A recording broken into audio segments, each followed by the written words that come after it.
নমস্কাৰ আদৰণি জনাইছোঁ হিৰাশ্ৰী কিটচেনলৈ। আজি আমি ভোট জলকীয়াৰ আচাৰ বনাম। ইয়াৰ বাবে আমি কি সামগ্ৰী লৈছোঁ আহকচোন আমি সেইখিনি চাই লওঁ। এয়া ঘৰৰে জলকীয়া, এইটো এয়া পকা কেইটা ছিঙিছোঁ। এইটো কেঁচা পকা মানে আৰু পকিব, ৰং ধৰিছে অলপ অলপ।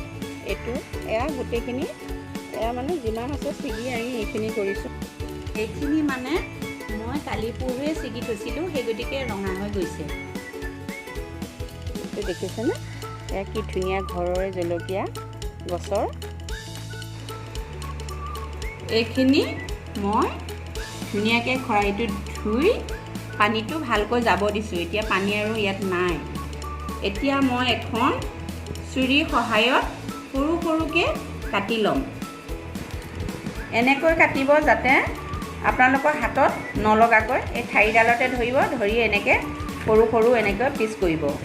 এনেই হাতত ধৰিবতো, জ্বলা বহুত জ্বলা, সেইকাৰণে এইটো ডিজাইনতে কাটিব। নহ'লে কেঁচি সহায়তো কাটিব পাৰে।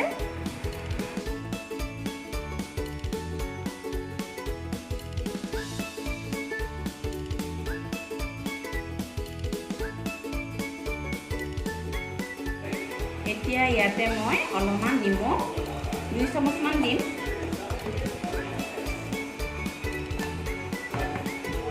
নিমখ দিছোঁ আৰু হালধি 1 চামুচ দিছোঁ। দি এইখিনি মই ভালমতে এইখনেদিয়ে লৰাই দিছোঁ। যিখনে কাটিছোঁ চুৰি দি সেইখন দিয়ে লৰাই দিছোঁ, বেলেগ বস্তু লগোৱা নাই। ইমান জ্বলা, গোন্ধই মানে সোমাই গৈছে আৰু জ্বলা পাই গৈছোঁ আৰু মুখত গোন্ধতে।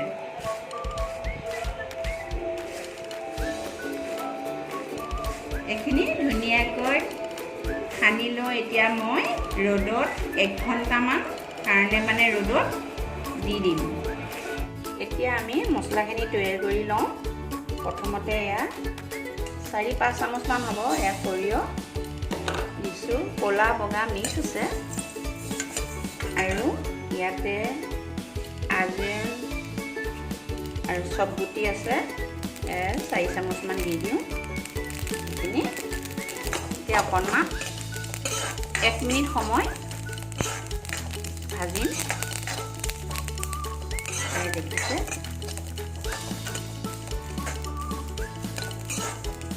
এয়া ভাজা হৈ গৈছে। এইটো গোন্ধ ওলাইছে ধুনীয়া, এয়া ভাজা হৈ গৈছে।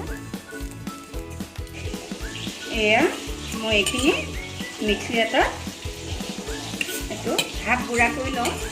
বেছিকৈ গুড়ি কৰি নলওঁ, অলপমান দিম যাতে অলপ গোটা হৈ থাকে। হাফ গুড়া এইটো ভাজোতে বেছি সময় নালাগে, 1 মিনিট সময় ভাজিলেই হ'ব। ধুনীয়া এটা চেণ্ট আহিব, কালাৰটো অকণমান বদলি যাব, তেতিয়াই নমাই পেলাই থৈ দিব। 1 মিনিটমান সময় ভাজিলেই হৈ যায়।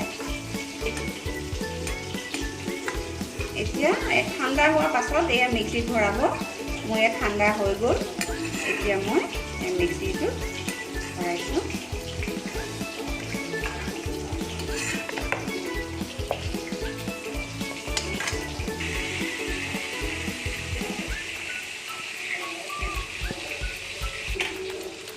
এয়া মই দেখিছেনে এনেকৈ গুড়াটো কৰিছোঁ, মানে বেছিকৈ গুড়ি কৰি দিয়া নাই আৰু অলপমান গুড়ি কৰিছোঁ, কিন্তু হাত গুড়ি। এয়া মই তেলখিনি অলপ গৰম কৰি লৈছোঁ। গৰম কৰিছোঁ মানে মই ৰ'দতে গৰম কৰিছোঁ। বৈয়াম এটাত সোমোৱাই পেলাই মই তেলটো গৰম কৰি লৈ এতিয়া ঢালিছোঁ। ইয়াতে মই ভাজি লোৱা গুড়ি কৰি লোৱা মছলাখিনি ইয়াতে মই তেলত এয়া দি দিছোঁ।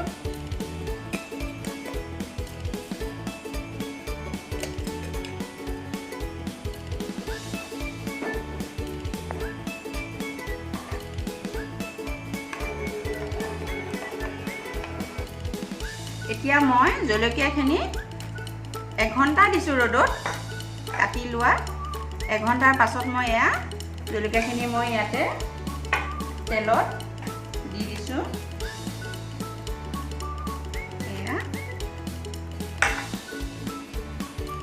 এয়া মোৰ জলকীয়া আচাৰ প্ৰায় হৈ গৈছে। এতিয়া মই বৈয়াম এটাত সুমুৱাই পেলাই এসপ্তাহমান ৰ'দত দিম। যিহেতু নিমখ হালধিটো দিয়াই আছে। চাওকচোন কিমান ধুনীয়া হৈছে ভোট জলকীয়া আচাৰ। দেখিছে ইমান ধুনীয়া লাগিছে। এতিয়া মই এই বৈয়ামটোত ভৰাই দিছোঁ। দেখিছেনে কি সুন্দৰ হৈছে। এয়া দেখিলেই খাওঁ খাওঁ লাগিছে। দেখিছেনে খুব জ্বলা হ'ব।